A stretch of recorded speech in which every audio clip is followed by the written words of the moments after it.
Alam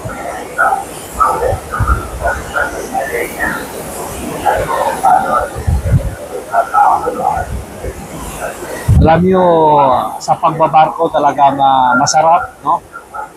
Dahil po dito yung magandang oportunidad sa pagbabarko sa cruise ship. Pero dapat always concentrate na po tayo sa ating trabaho, no? Tapusin natin yung ating kontrata. Huwag tayong gumawa ng mali dito sa barko na nakalabang sa company policy. Yan lang parati pinapayo ko sa ating mga seafarer dito, especially sa mga Pilipino seafarer, no?